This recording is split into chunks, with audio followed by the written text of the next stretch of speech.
Let's make a donation story on Instagram. Now, if you wanted to get all of your Instagram followers to see a story and potentially donate to a certain cause, I'm going to show you how to add that donation feature. But first, hit that subscribe button down below. It really helps my channel out a lot.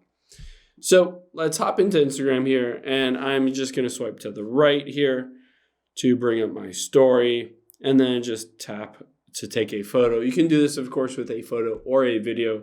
But after you've done that, you can see at the top right is a little smiley face sticker.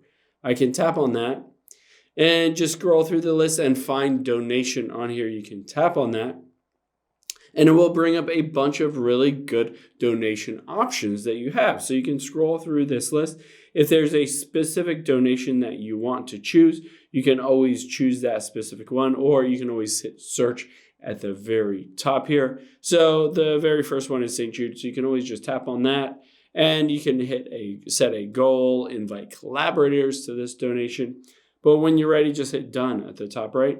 And now it says a fundraiser was created by Trevor Nace for St. Jude. And in my story, anybody will be able to hit that donate button to help raise funds for a cause that you care about.